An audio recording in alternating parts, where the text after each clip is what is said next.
Oh, no way. Uh, Good morning and welcome to Speaking Out Loud. I am your host, Rene Ruiz, and along with me is the man with the buys, the man with the tries, the one and only John Borba. What Yo, up, yo, Johnny? yo. What is going on? JB, victory Monday.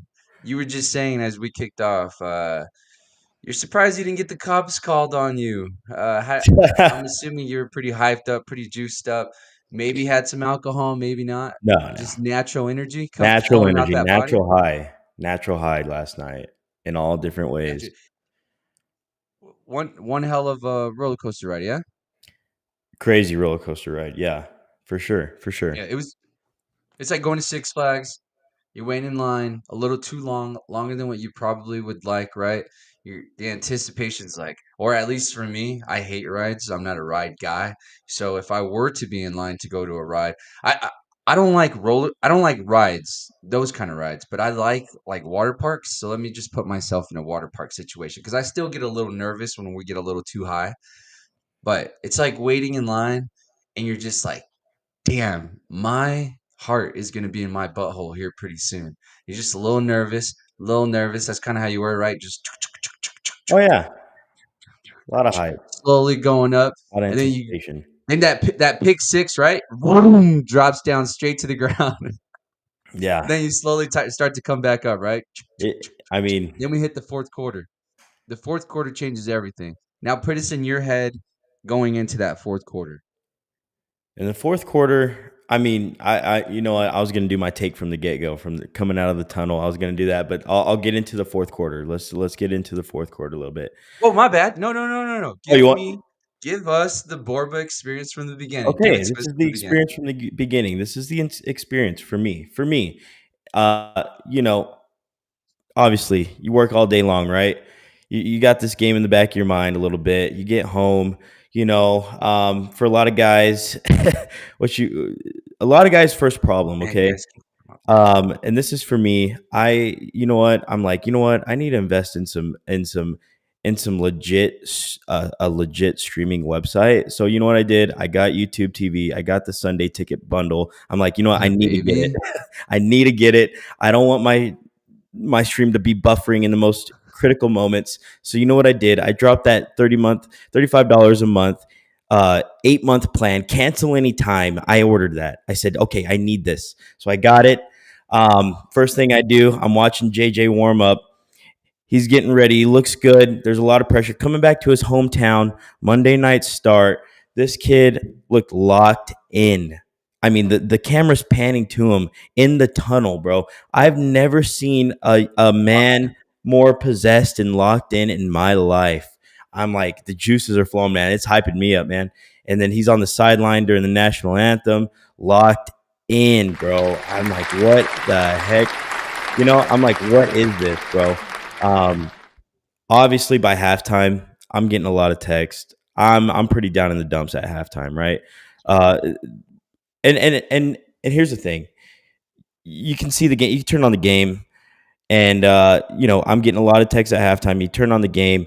Oh, Borba's punching the air right now. This and that. A lot of doubt. Is JJ a bust? Man, I'm pretty low because. And here's the thing. Here's the thing. You're watching the game, and this team is doing nothing around JJ to help him succeed. That was the thing. That was my thing. Um, the running game was almost non-existent in the first half. Um, Play action was not there. What's JJ's most comfortable way to play the game? You got to have a running game and then play off of play action after that. We were not doing that. We had a first down holding call, put us in 1st and 20. A couple balls were batted down at the line of scrimmage.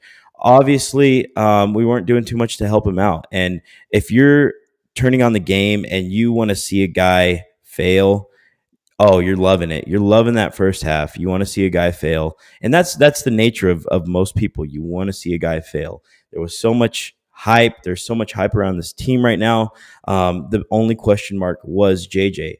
And to see that for most casual fans that aren't Vikings fans, to see that, I mean, it was coming to fruition. And the first thing, if you know me, you want to tell me about it, right? And because I have something to say about it, and my juices get flowing a little bit during the game.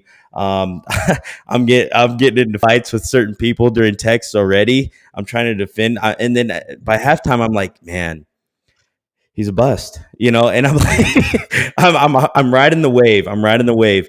And then what? Another thing that was very frustrating He's a too. bust And check.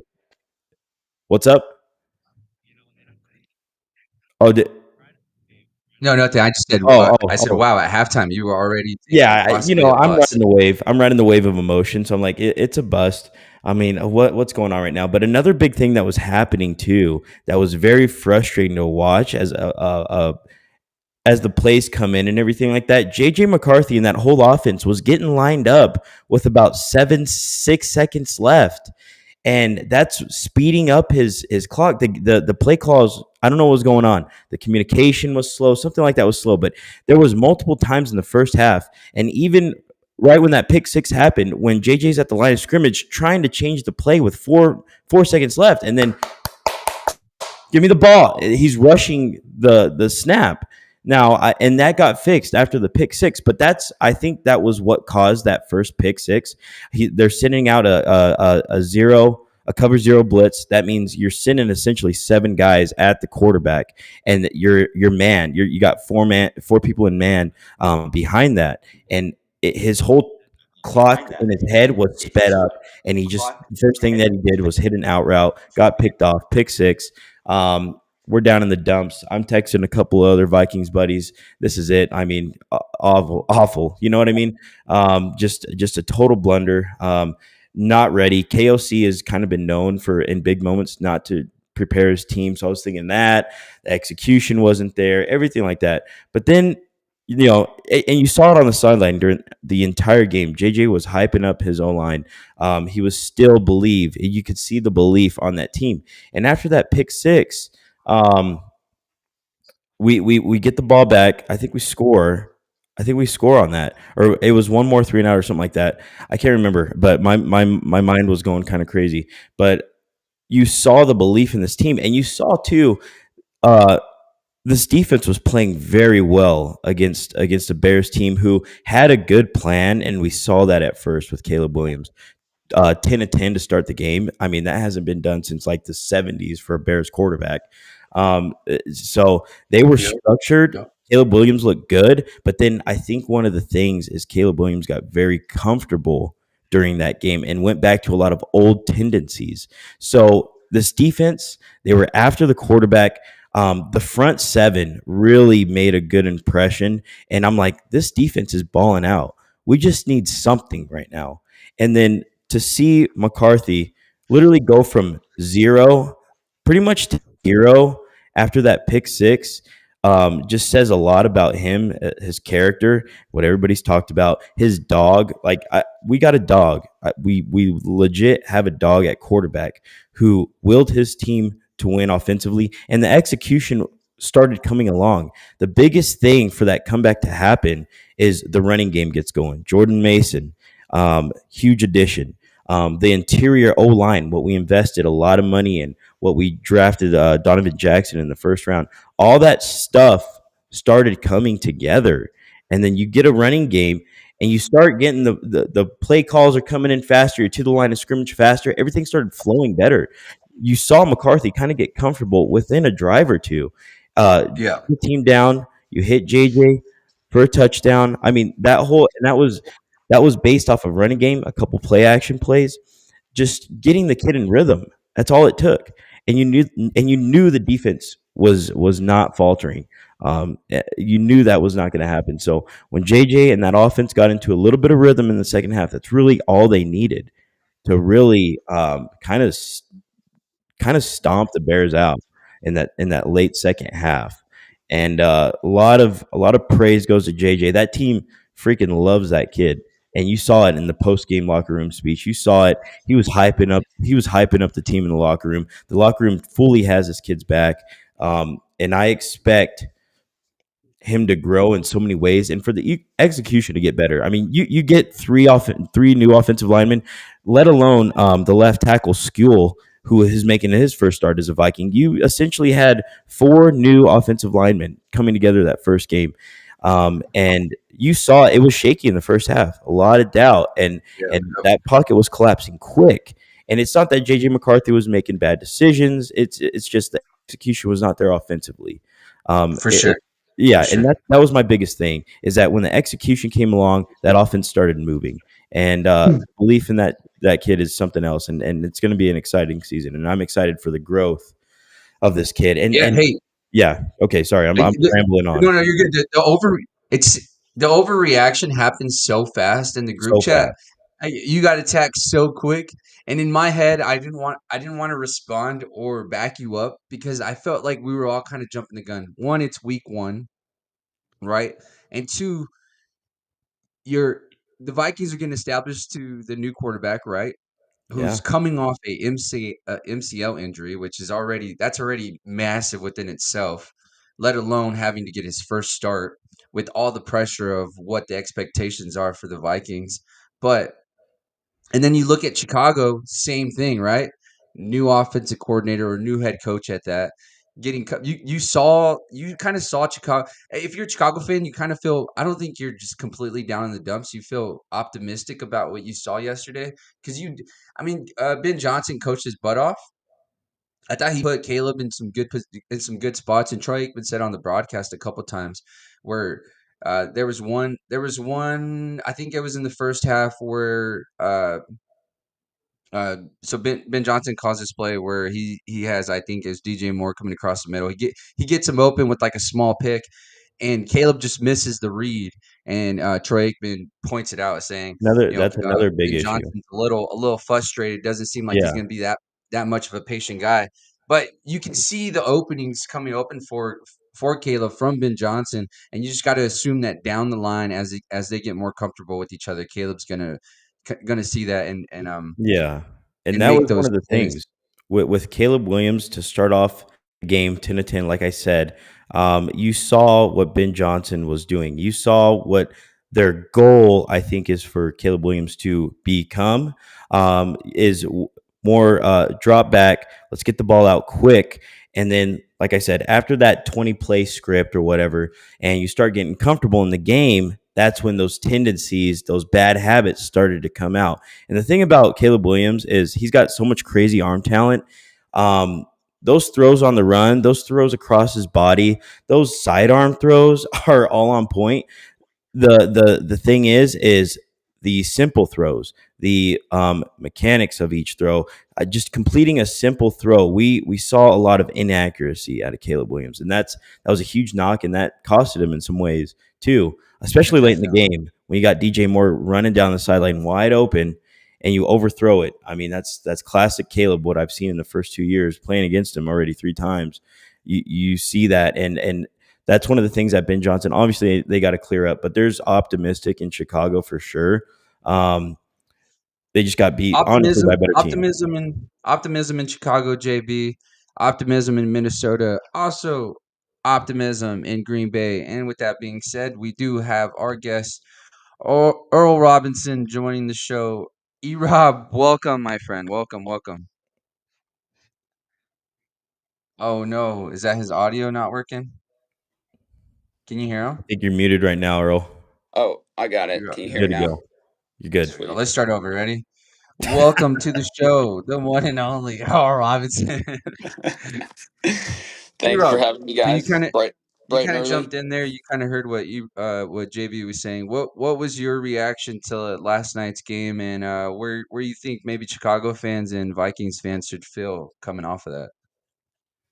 Yeah, I mean, I guess I'll hit on first the one of the last points that Borba made. That overthrow to DJ Moore at the end of the game. I mean, that was huge. If he's wide open, if they connect on that throw, they score before the 2 minute warning.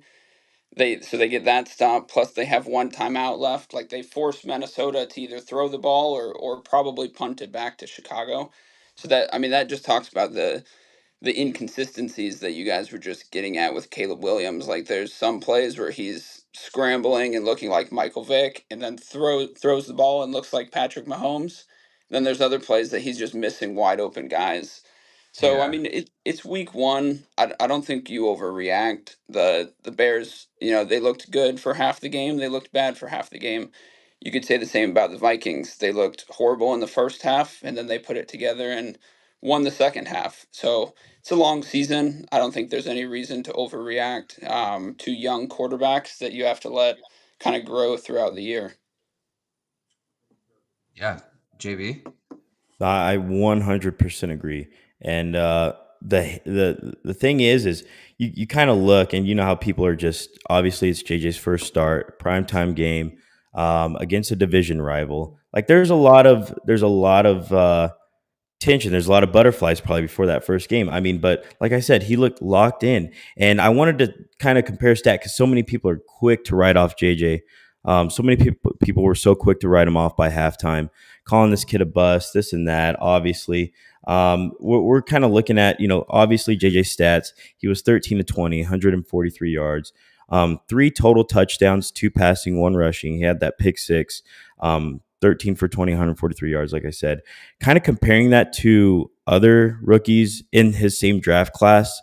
Caleb Williams last year, 21 to 35, a touchdown.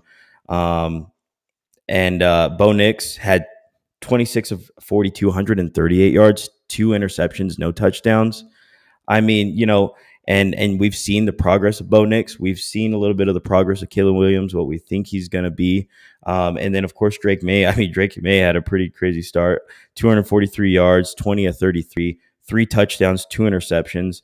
And Michael Penix, 18 to 27, 202 yards, and one interception. So, for JJ to put that stat line together, it wasn't the best thing in the air, but he got it done when we needed it the most. And overall, it was pretty good stat line and about 23 fantasy points. So, and I started the guy. I don't care. I was on the hype train. So, pretty pretty good start, overall on paper. And you saw him take command of that team, like I said, and the team loves him. And I think they're going to keep building now that they see what they've kind of got. There's a lot of learning during We the got week game. two. That was a big thing too. Who do we have week two? We got Michael Penix and the Falcons week 2.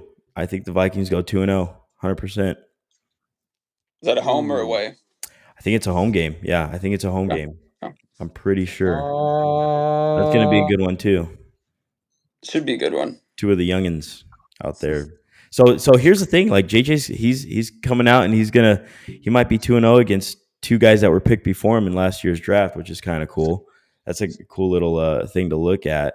But, as far as what we saw from the Vikings and Bears, what we saw from the NFC, just because Earl's on the show, we could let's say hit it. that the Packers might be the best team in the NFC right now. Go, Pack, go. I, Go, I, I, Pack, go. Are I you broke nodding out your there head for a right now, second. Can Borba? you say that again? I don't know if you want to clip it or not, but just looking at the week 1 eye test, which there's still some questionable things. I think it's a little bit overreaction, but after week 1 in the NFC, obviously you got the Eagles, but the Packers, they to do what they did to the Lions after we know that the Lions had arguably the best offense in the game last year, putting up 29, which was the most a team put up last year, averaging 29 points a game. To put that team down to essentially 6 points, the Yeah, entire yeah. game, says something about the Packers, and it also says something about the Lions too, which we What'd saw. you say though? What did I You say? said the Packers Packers what? look like the best team right now in the NFC. I mean, After week one, it's a long season. yeah, that Dude, part didn't that's make right. the clip. That's the thing. But Yeah. hey, Yeah. as he is talking about the Packers, how do we feel? I think we both said. I think up until the Sunday night football game, which we can touch too on, is I feel like the Packers were the favorites up until that Bills Ravens game. Like it felt like the Packers have. It seems like they have momentum. The place was electric. It seems like Micah Parsons is bringing a different type of juice there. What's the mindset for a Packers fan right now?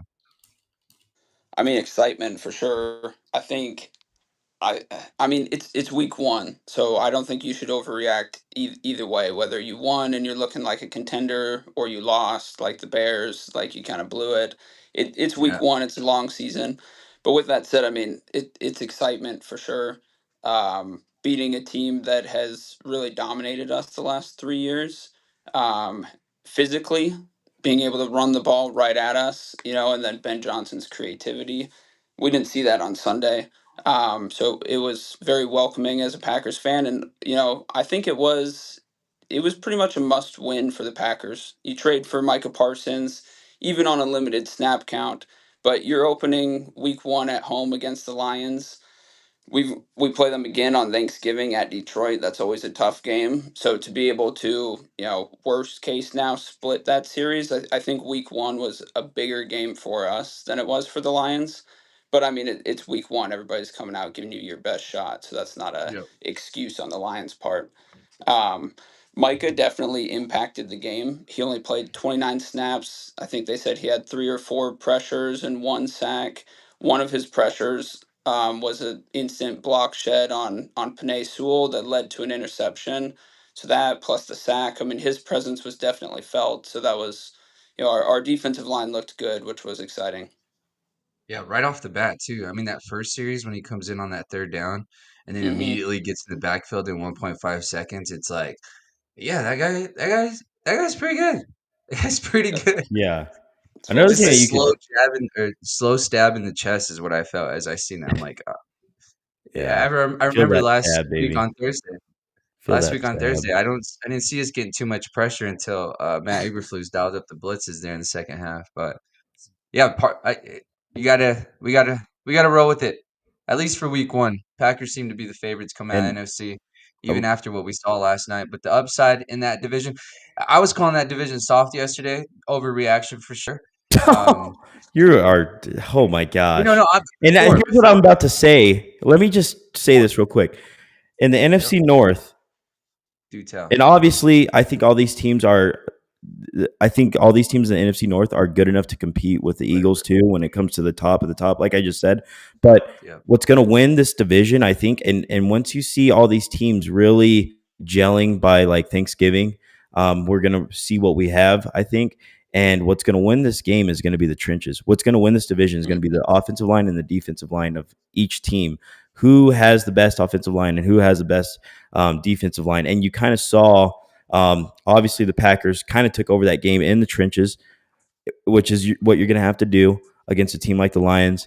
Um, the Vikings kind of took over the game in the trenches defensively, especially defensively against the Bears. They kind of had their way. I mean, they look scary. I think the 2 best defensive lines overall in that division now with the threat of Micah, I think, and you could say Aiden Hutchinson and the Lions, but I really, really like Minnesota's front seven. Really do. I haven't liked their fronts. I've liked it, but this year with the addition of Jonathan Allen and Javon Hargrave, if Hargrave stays healthy too, he had some crazy pressures. He kind of just dominated a couple times in the passing game and in the running game too, where he got a sack on Caleb Williams when the momentum started turning.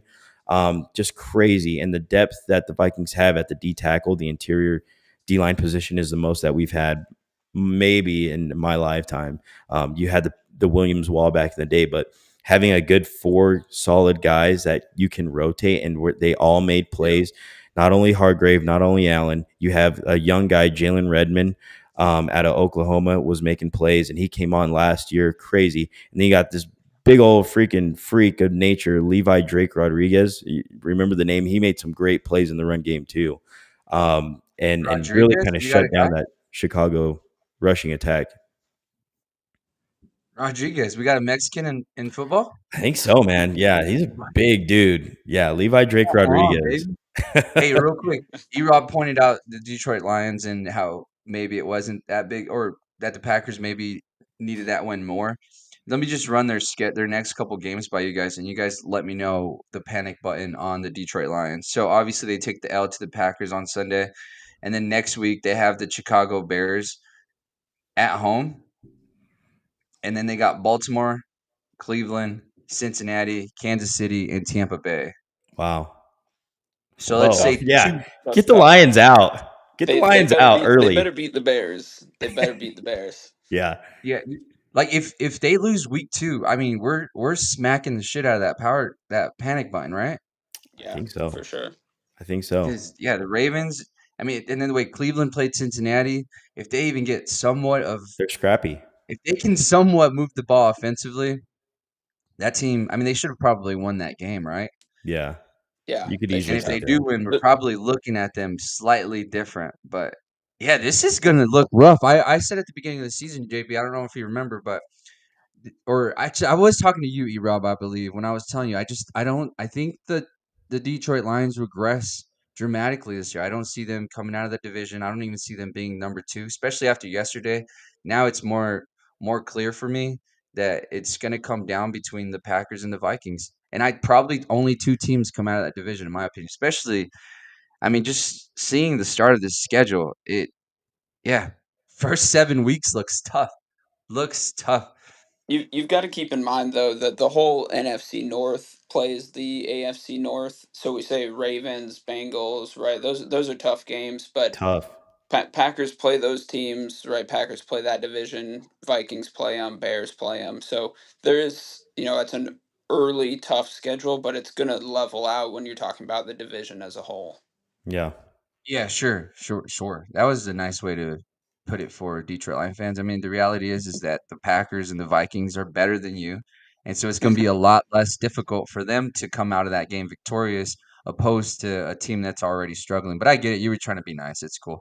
Hey, let's move on real quick. Let's talk about this 42-year-old man and Aaron Rodgers yesterday. E-Rob sent me or showed me this clip. If you guys want to listen real quick, let's see what he says. On McAfee a few months ago. Beating him, is there significance in that since he basically told you to your face that he didn't think you were right for that team? Yes, that's what he did. So there's significance in beating him for you? I was happy to beat everybody associated with the Jets. You spoke about the meeting with Aaron Glenn on McAfee a few months ago. Listen to it one more Beating time. him, is there significance in that since he basically told you to your face that he didn't think you were right for that team? Yes, that's what he did. So there's significance in beating him for you? I was happy to beat everybody associated with the Jets. JB, let's start with you. What's your reaction off that? Well, I mean, he's not wrong. I mean, I'm not the biggest Aaron Rodgers fan, never have been, obviously. But I agree with that. Like, if I'm Aaron Rodgers right there, I mean, you're coming into Pittsburgh, you play the Jets week one. Obviously, you literally, I think you paid for your own flight to go to New York, to You talk did. to the new management, the new coaching staff, just for them to tell you that, you might not have it no more. I don't think you're good for this team. Like, he flew out there for them to tell him that. You could have just told me that over the phone. We Mhm. heard about that, that whole story. So, oh, that's sweet revenge for Rodgers, and for him to come out like that and throw 4 touchdowns, man, really show that he could still zip the ball, and still kind of had that little control in the pocket. Can't really move like how he used to. That was the biggest thing that I always pointed out. But the way that he kind of manipulates the pocket just enough, which you have to do when you get a little bit older like that too. And that's just with the awareness, just the overall like greatness of Aaron Rodgers. Like, he balled What out. He balled out. Now, what can a he do it every week? I don't know. But what a he had some. what a petty dude, bro. Yeah, super petty. I Super love petty. it though. That's what makes Aaron Rodgers Aaron Rodgers, just always having a chip on his shoulder no matter what. But let's set the table for that. So Aaron Rodgers gets called to go to New York. He's in California, gets his own plane, flies over just to be told, "Nah, we're good."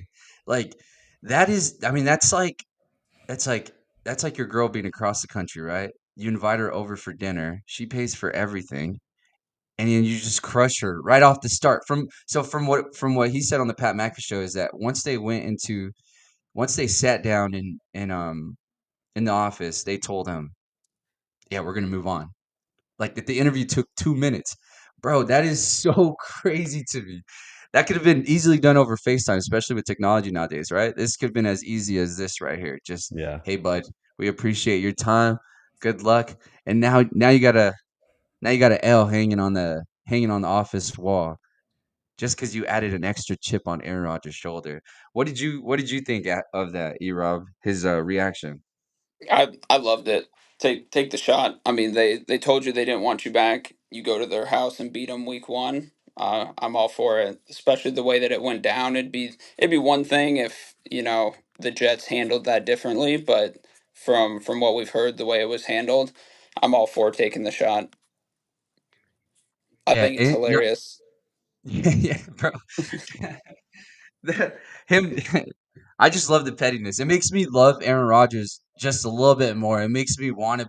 It makes me want to watch Steeler games just because of that. Just to see this dude's success. I know, Borba, you're hurting just a little bit. But hey, let me show you guys another one. I don't know if you guys saw what Renee's always happened at been a the Rodgers Baltimore glazer, game. though. Let's just get that out the way. Renee has always loved Aaron Rodgers, even more than the Cowboys sometimes. Yeah. Always.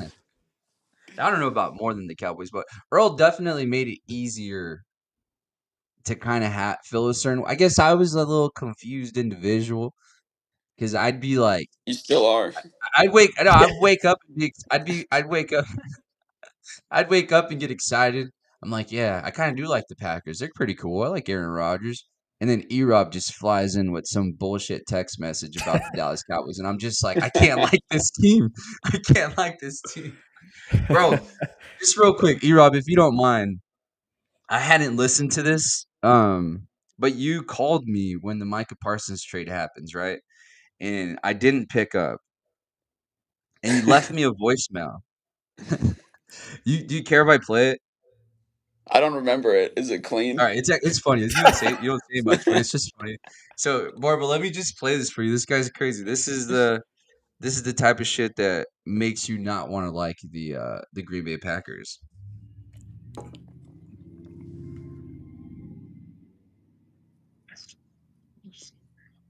Bro, do you like Buckingham? Do you see me in jersey? Like a number 11 jersey? Son, coming back. Don't cry.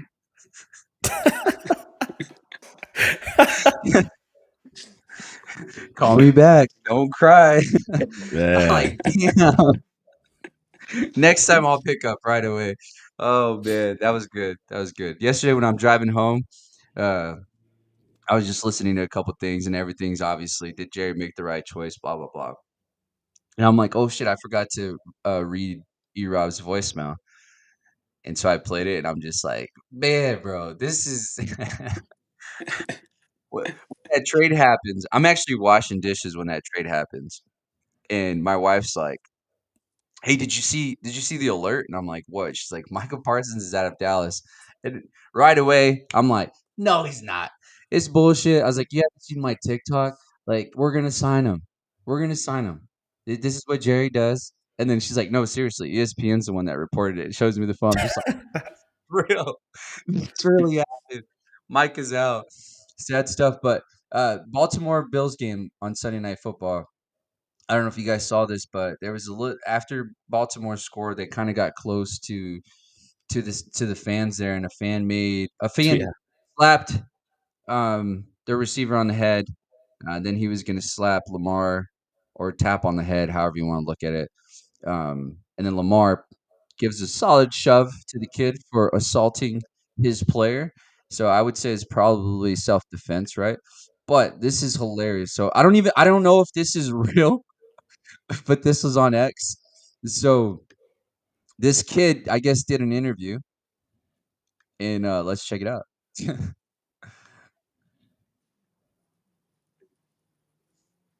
Sorry, boys, a little technical difficulty. I want to apologize to DeAndre Hopkins, Lamar Jackson, to my family and my friends. I let the moment get the best of me, and I let everybody down. I just really wanted the Bills to win, and I never meant to hurt anybody. Also, I was playing against Lamar in fantasy, and I was double angry. Wow. Lastly, I will miss going to Bills games, and Josh Allen, if you see this, I love you so much, and I really never meant to hurt anybody. And I hate stuff. I want. Bro, I did the internet get me? I don't That know. seems fake. That seems fake. The That seems like fantasy comment thrown in there makes it seem fake. Yeah. Yeah. And the But crying at I the don't end. know. The Come only on. on. reason I think it's real is because of the time that we live in. But it also feels like a SNL skit. That looks like the kid though that got shoved.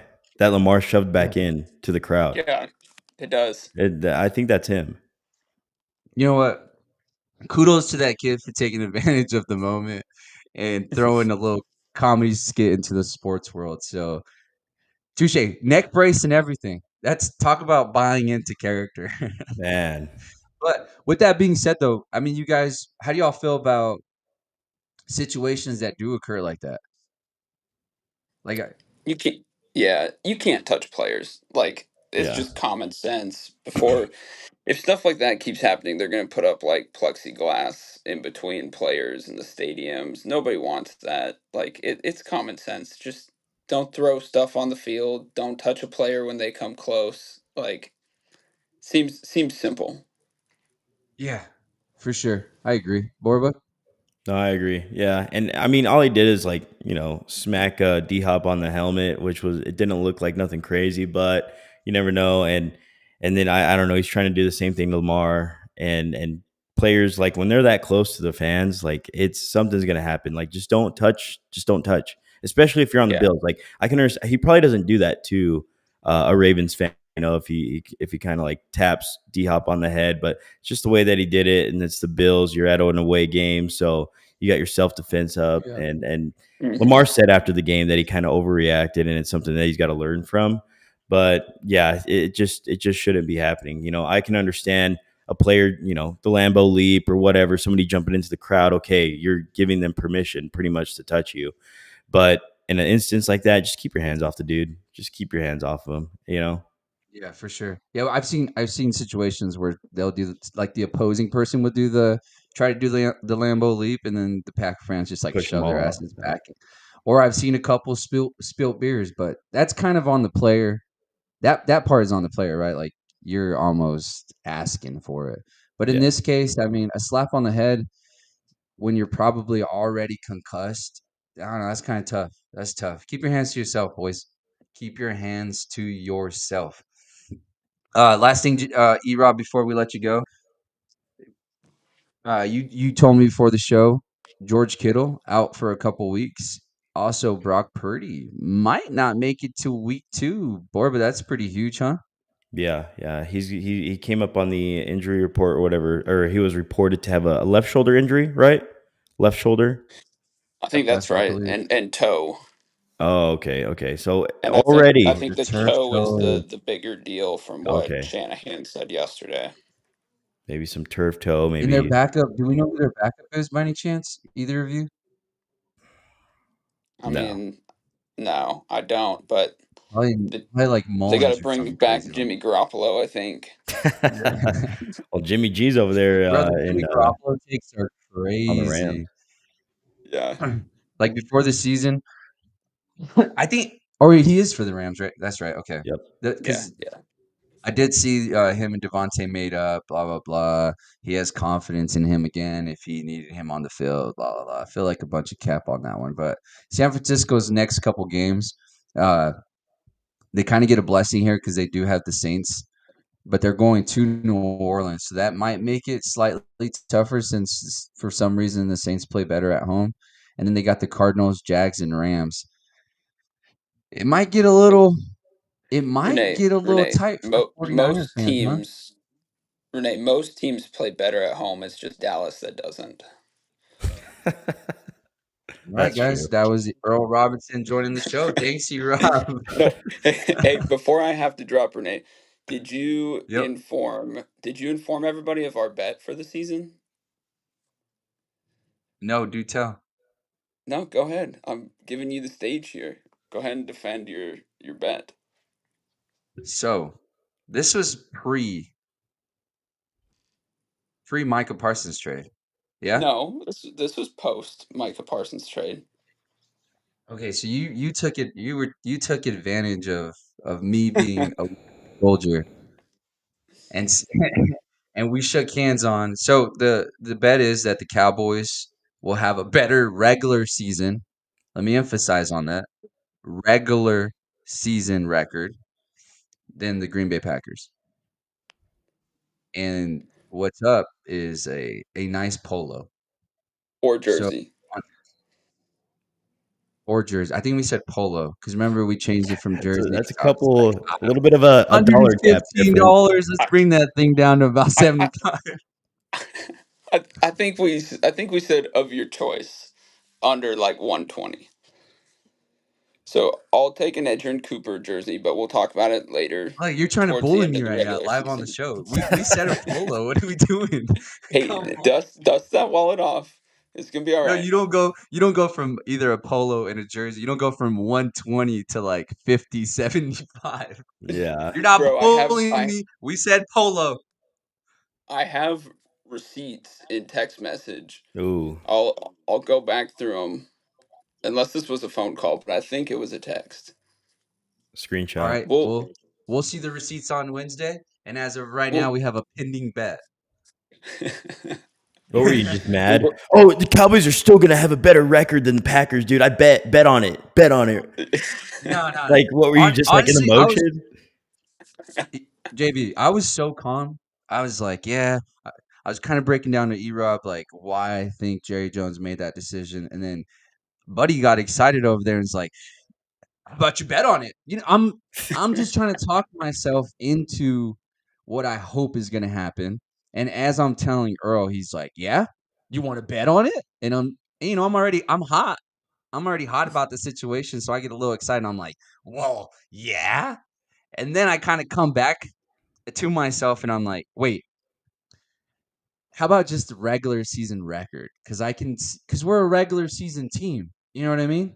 So I feel like maybe we will have the better regular season record. But after what I saw in week one, I feel like I am going polo shopping here pretty soon, probably sooner than I would like, I would say. And with that Oh being yeah. said, Earl, I appreciate you joining the show. Hopefully, I don't have to buy you a polo, but if I do, you might as well start taking some screenshots right now and sending them my way. All right.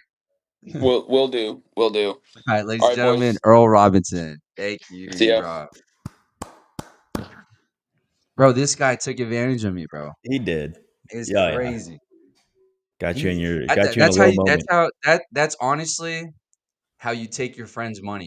You get as soon as you get put in a Oh yeah. situation where their ego gets to get checked, Yep. you just slap it with a bet. And it's like, Yep. bet, bet it is, Do bet it. it is. Hey, put And that bet on. after you shake, Yep. it's kinda you can't take it back, right? And so you're kind of just stuck in it. So I will probably more than likely be polo shopping. The unfortunate thing is I'm not the one that gets to pick the polo, or else I'd send them an SOL one. And speaking of SOL, we need we might need to get some merch, JB, so we could wear on the show here because I've been noticing that you've been killing it with the polos. Hey man, I gotta kind of look sharp. You know, it's early in the morning. Gotta look sharp. Gotta come in here looking sharp. Start the day off right. So Yeah, hey, with gotta look good. some merch might What's look good. what Prime say? Look good, feel good, play good. Play good. Damn, and after victory Monday last night, what a beautiful scene in Minnesota.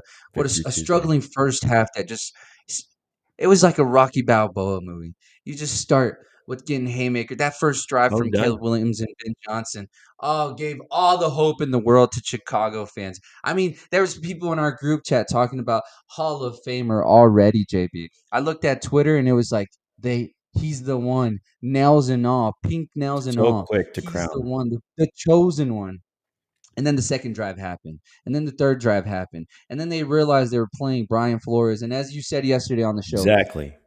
Brian Flores, Kevin O'Connell, maybe the best duo in football. JB. That was a hell of a take yesterday, and it felt like it. Kevin O'Connell seems to be able to make just about anybody that you put on his team look good. You said yesterday we made. I mean, you guys had the Pastronaut, right? Or the Yeah, astronaut kid made him look good, even though it was only for about 2 games.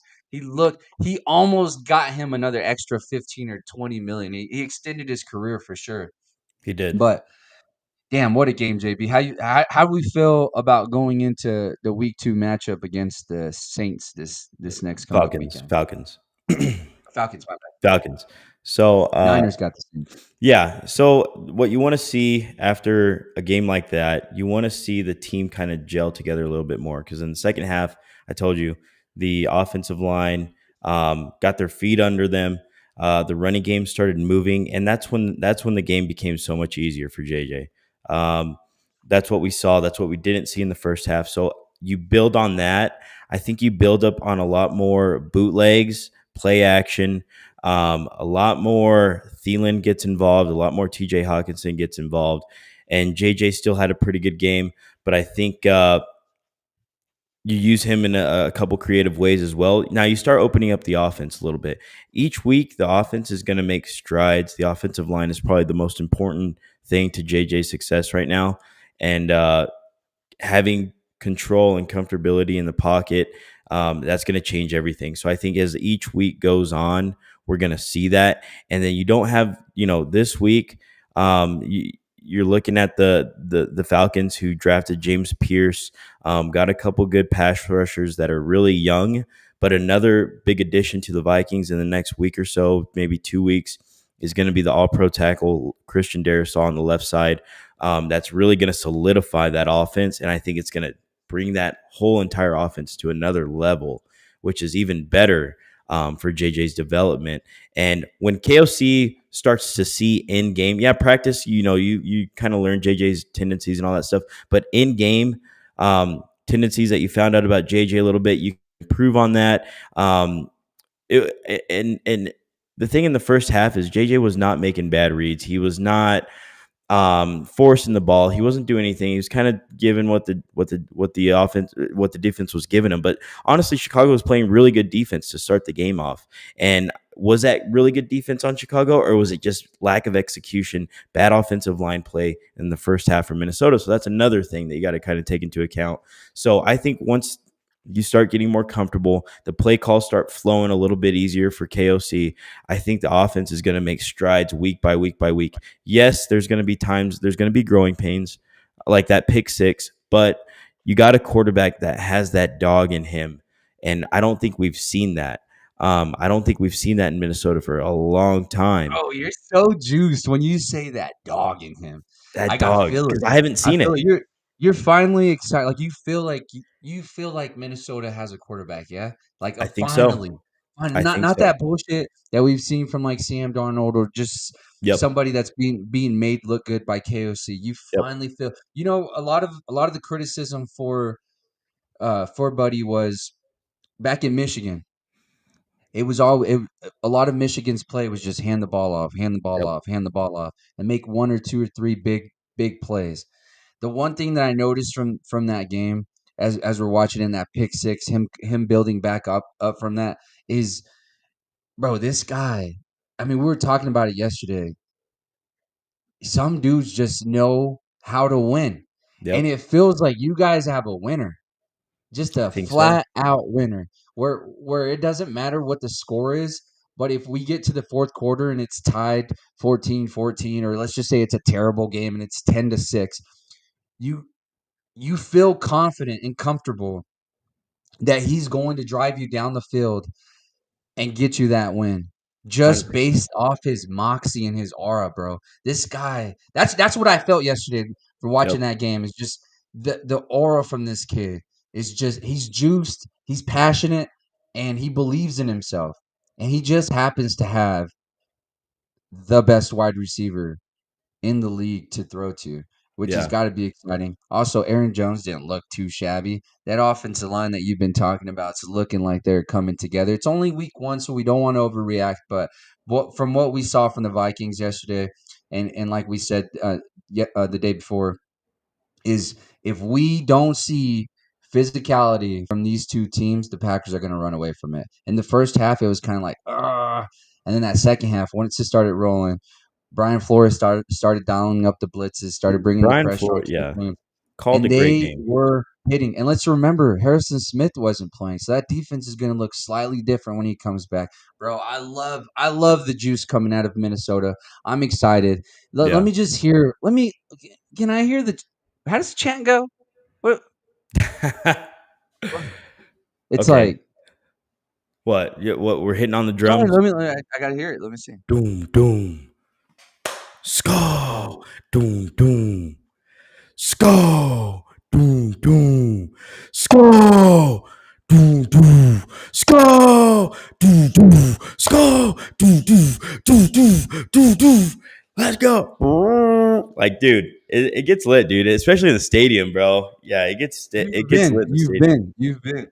Yeah, yeah. So it's a crazy atmosphere, but um, lot to look forward to, and it's this is we're at the bottom right now. The Vikings are at the bottom. That defense, though, that front seven, they're there. Defense is there, bro. Like the front seven is there. They're scary. They're one of the best in the league. They're right up there. If not, I think overall as a front seven, I'll take them over the Packers. I'll take them. You have a game record in Micah Parsons, but like we've all talked about, he disappears. But in that front seven, you got two all pros, a first team and a second team all pro coming off the edge. And then you got Jonathan Allen, who's an all pro. You got Javon Hargraves, who's an all pro and a Super Bowl winner. That those linebackers, Ivan Pace, crazy. You see what Brian Flores does in the blitzing game. When he brings Ivan Pace, an undrafted rookie, he caused so much havoc in the backfield on his blitzes. He's one of the best blitzing linebackers in the league. Crazy that he went undrafted, but you got him and you got Blake Cashman too. Guys that can run sideline to sideline. I mean, you saw him flying around all over. I really like the front seven. Now, here's my take on the secondary. We got to get Harrison Smith back, but Gotta get I think if I think, what Minnesota has done, they kind of make moves, after week 1 or week 2 sometimes in the past, or if they have some weaknesses, if we're kind of all in. Don't be surprised if we try to get someone to play corner too, because Isaiah Rodgers, he did okay, but I think we need a little bit more help in the secondary when it comes to the cornerback position. That was the only thing I felt a little iffy about. You know what, But Minnesota? Why not? Why not go bring back Stephon Gilmore? Why that's not? what I'm saying. That's Why what I'm not? saying. Why not? Stephon Gilmore. We need you in Skull County, baby. The I guy's a would like free that. agent. He just tweeted yesterday talking about, I can't believe I'm unemployed. Well, neither can we. And also, somebody that was unemployed and I didn't know, Zadarius Smith. And guess who he signs with? The Philadelphia Eagles. The rich just keep on getting richer. Yeah. That's story of life, baby. If you if you're not progressive, good things probably aren't going to happen to you. And that's the world that I'm living in as a Cowboys fan, or at least in my sports world. That's my bubble. And every now and then, I get reminded that as a child, my life was ruined in sports because this was the team that was chosen for me, and I am now ruining my littles because they've also jumped on the bandwagon with me. Which I don't even know if you can say a bandwagon, because is there anything? Is there a bandwagon to jump on? That's a question within itself. But I'm putting my kids through something that I probably wouldn't have asked for. But you want to know what, Borba? I take week I take this stuff week by week. So I get excited every week, and slowly through the week, Monday, Tuesday, Wednesday, Thursday, Friday, my brain starts to roll, the delusion starts to come in, and I hype myself up for what a beautiful Sunday it's going to be. And I can't wait for Sunday week 2. Tomorrow we're going to have Tim Foley come on, give us his bets, and let's see if his power rankings change. Tomorrow also, Earl's going to line us up with some of his bets. He went 50 for 50. His parlay hit, but his Cortland Sutton touchdown did not hit. But that's it. I would say that's pretty good. If your parlay covers and you only miss one bet, I like it. I probably should have asked him, because he sent me a couple things that he bet on and he also hit. I'm gonna ask him on what he did hit, and then he'll set us up for the next day. And then also, JB, we'll talk a little headlines tomorrow. Ryan Clark was talking crazy on ESPN with Peter Schrager. Are people not allowed to talk about sports unless you're an NFL player? Hmm? I don't know, JB. We'll talk about it tomorrow. I appreciate you guys joining us today on TikTok or Facebook or YouTube. Thank you guys for listening in. Thank you, E-Rob, for jumping on the show. And JB, hell of a show today. Good job, brother. Yep. Victory Monday, guys. Be a friend. Tell a friend something nice. It might change their life. Shout out PMS. Y'all have a great day. Let's have one.